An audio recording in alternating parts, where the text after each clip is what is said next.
Halo semuanya, selamat wayah kia ya dimanapun kalian berada. Kembali lagi bersama Mamang dan di video kali ini kita bakal lanjutin manhwa Putra Bungsu Kon Seorang Player. Kita masuk di part 45.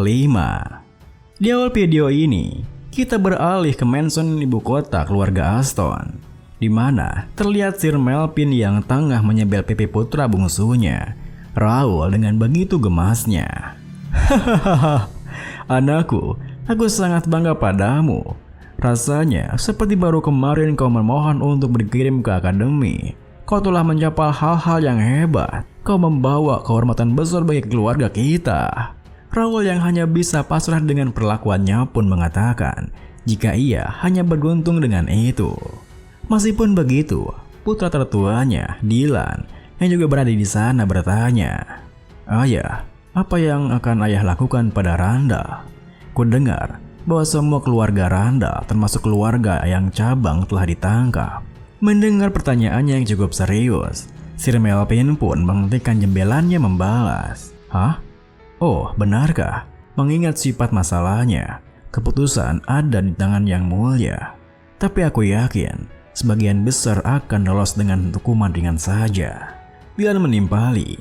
Tampaknya faksi-faksi seperti keluarga utama Randall yang mendukung pemberontakan telah melarikan diri ke keisaran. Sementara keluarga yang tersisa kemungkinan besar tak ada hubungannya dengan pemberontakan tersebut. Kita akan mempertahankan status tahanan rumah untuk memastikan pengawasan minimal. Sir Melvin melanjutkan, Oke, kedengarannya bagus untukku."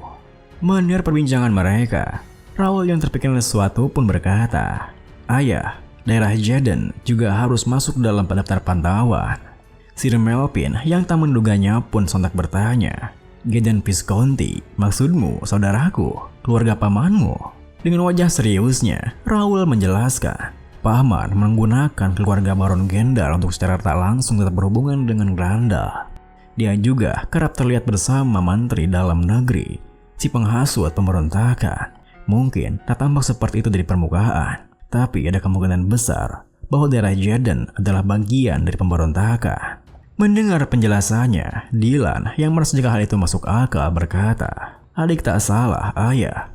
Mereka sudah diam selama bertahun-tahun, tapi kupikir lebih baik berhati-hati."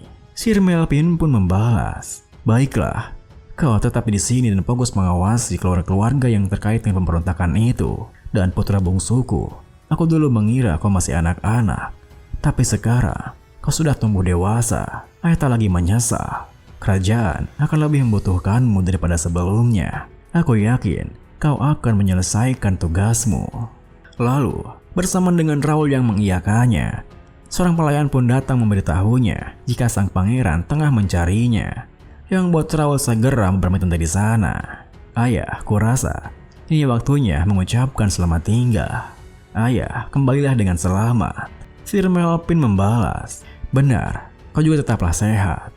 Dengan begitu, saat Raoul melangkah pergi dari sana, Sir Melvin mengiringi kepergiannya dengan menuturkan, dia tampak cukup dewasa dari belakang, tapi wajahnya masih kanak-kanakan.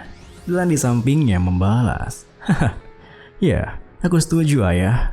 Dia mengingatkan kita untuk berhati-hati terhadap paman. Aku tak pernah menyangka kalau seorang laki-laki yang memiliki fisik dan jiwa yang lemah bisa berubah seperti itu." Sir Melvin menimpali, "Kita tak bisa menyerahkan semuanya pada si bungsu. Kau terlalu menonjol untuk bisa menjaga saudaraku, dan si bungsu sudah punya banyak urusan. Hanya ada satu cara." Mendengar perkataannya, Dylan yang langsung mengerti maksudnya bertanya, "Ayah, apa itu berarti?" Sir Melvin melanjutkan, "Ya, pergilah temukan adikmu, Lawrence." Beberapa saat kemudian, tibanya Raoul di ruangan Pangeran Geralt. Pangeran Geralt langsung saja menggerutu kepadanya. Sulit sekali berurusan dengan 4 keluarga warrior. Hanya berada di ruangan yang sama, rasanya sudah sangat menegangkan. Raoul pun menyanggah, "Kami semua pelayan setia Anda. Dia merasa tertekan di sekitar kami." Pangeran Geralt yang merasa canggung menuturkan, Raoul, tolong bisakah kau hentikan nada bicaramu itu? Aku tak ingin berbicara padamu seperti ini. Aku meminta untuk bertemu denganmu sebagai teman dan juga teman sekelas akademi yang terlalu formal denganku. Mendengar hal itu, Raul pun mengubah sikapnya membalas. Sepertinya kau telah melalui banyak hal ya. Pangeran Geralt menimpali. Aku tak tahu bagaimana menunjukkan rasa terima kasihku kepadamu. Sungguh memalukan bahwa aku bergantung sepenuhnya padamu, meskipun aku seorang pangeran. Melihat tingkahnya yang seperti itu, Raul pun tersenyum berkata, "Apa yang kau bicarakan? Kau juga berjuang melawan para pemberontak sampai akhir. Kau melakukan yang terbaik sebagai pangeran." Pangeran Geralt yang merasa ada yang mengganjal di hatinya pun membalas, "Terima kasih. Tapi apa kau pikir orang-orang di ibu kota berpikiran hal yang sama sepertimu? Karena keluarga kerajaan yang tak kompeten, banyak warga sipil meninggal atau kehilangan rumah mereka. Terlebih lagi, salah satu penghasutnya juga berasal dari keluarga kerajaan. Mereka mungkin ingin melempar batu kepadaku atau semacamnya." Mendengar perkataannya, Raul yang terpikir sesuatu pun bangkit dari kursinya sembari bertanya, "Benarkah? Apa kau benar-benar berpikir begitu? Kalau begitu, mari kita keluar dan melihatnya. Bagaimana perasaan orang-orang di ibu kota yang sebenarnya." Kita beralih ke kediaman keluarga Templeton, di mana terlihat Sir Marquis yang tengah mengobrol serius dengan Dalton di balkon ruangannya. "Kau mengejutkanku dengan segala cara.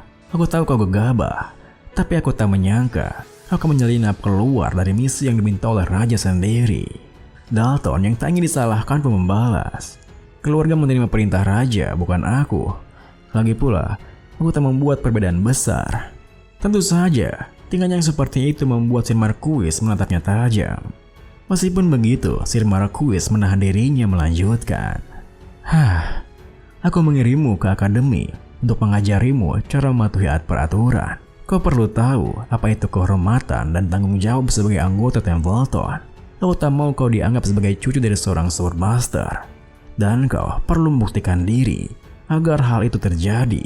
Tapi setidaknya, semua usahamu itu tidak sia-sia. Ketika aku tahu kau bergabung dengan misi Gate dan melawan berontakan untuk menyelamatkan rakyat, aku tak percaya dengan apa yang kau dengar. Kau tak bersemangat untuk melakukan apapun.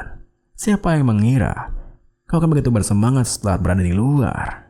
Tentu saja perkataan terakhirnya membuat Dalton merasa malu. Ditambah lagi Sir Marquis melanjutkan, "Karena kau tak mendengarkanku dan melakukan urusanmu sendiri, kami Templeton masih bisa mengangkat kepala kami tinggi-tinggi. Kau melakukannya dengan hebat. Mungkin membiarkanmu bebas akan menjadi yang terbaik untukmu dan keluarga. Jika kau merasa frustasi karena aturan keluarga, aku tak akan lagi memaksakan tanggung jawab itu kepadamu. Mungkin The First Knight, si Raul, adalah tempat paling cocok untukmu. Aku tak akan menghentikanmu jika kau berpikir untuk bergabung dengannya. Itu juga akan membantu persiapan apa yang akan datang."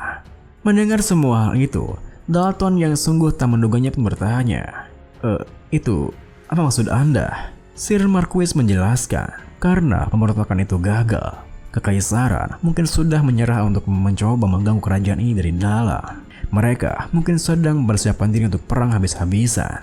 Pasukan pemberontak yang bergabung dengan Kekaisaran juga akan hadir. Jika suatu hari nanti kita harus berhadapan langsung dengan Kekaisaran, aku, Swordmaster, tak akan tinggal diam tak berdaya. Kita beralih ke markas The First Knight, di mana di saat Homer melatih beberapa anggota muda mereka, ia dikejutkan dengan kedatangan Raul dan juga Pangeran Geralt di sana. "Halo, semua bekerja keras ya?" Seketika itu juga, Homer pun menghampiri mereka dengan gugup. Master dan Pangeran Geralt, apa yang membawa Anda ke sini?" Pangeran Geralt pun membalas, "Tolong, jangan pikirkan aku. Aku datang ke sini sebagai murid akademi." Raul pun menambahi, "Ya, anggota baru tak akan mengenali sang pangeran, jadi berpura-puralah kau tak mengenalnya. Lalu kau dengar banyak anggota baru yang bergabung kali ini, dan mereka semua penuh semangat ya." Homer pun menjelaskan, "Iya, karena slotnya sudah penuh, mereka telah diklasifikasikan sebagai kandidat. Kebanyakan pemuda yang bergabung adalah orang-orang yang menderita karena pemberontakan baru-baru ini. Mereka telah kehilangan keluarga atau rumah mereka." Tentu saja, hal itu membuat Pangeran Geralt semakin merasa bersalah. Akan tetapi, Raul yang punya pandangan tersendiri malah memperhatikan anggota di sana bertanya, "Benarkah? Kalau begitu, kita bisa tanya mereka. Hei, kau bekerja keras. Berapa umurmu?" Seketika itu juga, bocah di sana pun menghentikan latihannya menjawab, "Saya berusia 13 tahun, Pak." Raul melanjutkan, 13 tahun ya. Tampaknya kau terlalu muda untuk bergabung dengan gelar bangsawan. Apa yang buatmu ingin bergabung?" Bocah itu pun tertunduk berkata, Aku ingin menjadi lebih kuat." Raul menekankan, "Lebih kuat? Untuk apa?" Sembari mengepalkan tangannya, bocah itu menegaskan, "Untuk melindungi keluargaku dan kerajaan dari kekaisaran. Aku akan menjadi kuat seperti para kenaik yang mempertaruhkan nyawa mereka untuk melindungi yang mulia. Seperti Viscount Raul yang mengalahkan para pemimpin pemberontak, dan seperti Pangeran Geralt yang berdiri dengan teguh di garis depan sampai akhir. Aku ingin melawan kekaisaran dengan berani." Tentu saja perkataannya membuat Pangeran Geralt menjadi tertegun di sana. Ditambah lagi, Raul menepuk pundaknya berkata, "Kau mendengarnya kan? Banyak pemuda seperti dia telah berkumpul di sini dari seluruh kerajaan. Sekarang kau lihat bagaimana orang-orang di kerajaan ini memandang luar kerajaan kan?" Alih-alih langsung menjawabnya, Pangeran Geralt malah terdiam di sana, lalu mendekati bocah tadi bertanya, Hei, siapa namamu?" Bocah tadi pun mengatakan namanya yang mana adalah Arthur. Namun di luar dugaan mereka semua, Pangeran Geralt tiba-tiba saja berlutut di depannya menuturkan, Arthur ya, nama yang bagus. Aku merasa malu di hadapan keberanianmu. Kau mungkin muda dan kecil, tapi kau sangat kuat di dalam. Ini untuk menunjukkan rasa hormatku atas keberanianmu dan permintaan maaf atas apa yang harus kau lalui karena ketidakmampuanku. Aku bersumpah kepada kalian semua di sini bahwa aku juga akan meneruskan keberanianmu dan melindungi kerajaan ini dengan tanganku sendiri. Bahkan jika tubuhku hancur, aku tak akan menjadi lemah lagi. Tentu saja, tingkah yang seperti itu membuat Raul terdiam berpikir. Apa? Seorang bangsawan berlutut di hadapan rakyat jelata? Raja Ruben, Thaddeus yang ketiga, diduga telah meninggal karena pemberontakan di Connect. Tapi karena pemberontakan gagal, ia selamat meskipun dalam kondisi yang mengerikan. Pangeran kedua meninggal selama pemberontakan, sementara yang ketiga melarikan diri ke kekaisaran. Hal ini mengakibatkan pangeran keempat menjadi penerus tahta. Aku hanya mencoba mengubah nasib daerah Aston. Aku tak terlalu peduli siapa yang akan menjadi raja berikutnya. Tapi aku salah. Kandidat yang sempurna untuk mahkota berada tepat di sampingku sepanjang waktu. Saat Raul berpikir seperti itu, Pangeran Geralt melanjutkan, Arthur, aku akan mengingat namamu. Kuharap kau akan menjadi seorang kenaik kerajaan ini, dan kita akan bertemu lagi. Arthur yang tak tahu harus membalas apapun hanya bisa mengiyakannya, yang membuat Raul semakin yakin dengan pikirannya. Tipe penguasa yang diinginkan orang-orang di masa perang dan kekacauan, seseorang yang cukup berani untuk melawan Imperial Horn, seseorang yang bertindak untuk menyatukan kerajaan, seorang lord yang tahu bagaimana merendahkan dirinya demi rakyatnya. Pangeran ke-6, Geralt Ruben. Ya, Raja Ruben berikutnya telah ditentukan. Beberapa saat kemudian, di kantor The First Knight, Raul pun berbincang dengan Pangeran Geralt, di mana ia menikmati tehnya sembari menuturkan, seorang anggota keluarga kerajaan berlutut di hadapan rakyat jelata. Syukurlah, anak itu tak tahu siapa kau. Kalau dia tahu, itu bisa jadi masalah.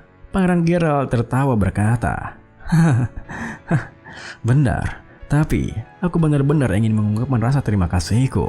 Dia memberiku pencerahan. Raul menatapnya membalas, anak-anak itu akan menjadi lebih kuat. Tapi kerajaan membutuhkan seorang saat ini. Mendengar perkataannya, Pangeran Geralt pun berbalik menatapnya menimpali. Seseorang itu ada di depanku. Penjaga Turium, Raul Aston. Tidak, akan lebih tepat jika aku memanggilmu penjaga Ruben sekarang. Sekarang, rakyat telah bergantung kepadamu. Melihat tingkahnya yang seperti itu, Raul pun menyimpan gelas tehnya menuturkan, ketergantungan saja tidak akan cukup. Bangsawan, kesatria, tentara bayaran, dan bahkan gelandangan, seseorang dengan kepemimpinan yang cukup untuk menyatukan mereka semua. Kita butuh seseorang dengan kepemimpinan dan kebaikan seperti itu untuk merangkul rakyat kerajaan ini. Rajanya sendiri sakit, dan sebagian besar ahli warisnya sudah meninggal atau hilang. Menurutku, satu-satunya yang cocok dengan posisi itu adalah kau. Aku hanya berbicara padamu sebagai seorang teman, kau tahu. Tentu saja perkataan Raoul sontak membuat Pangeran Geralt terkejut. Meskipun begitu, Pangeran Geralt membalas, Raoul, katakan padaku sesuatu. Kekaisaran akan berhenti bersikap terang-terangan seperti sebelumnya. Mereka akan mencoba mempertaruhkan segalanya hingga berperang habis-habisan.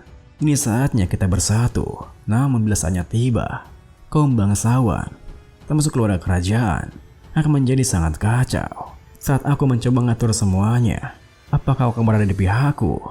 Pertanyaan ini pun diakhiri dengan mendengar perkataannya, Raoul pun tersenyum menegaskan, ya tentu saja, aku akan bersama denganmu, Geralt.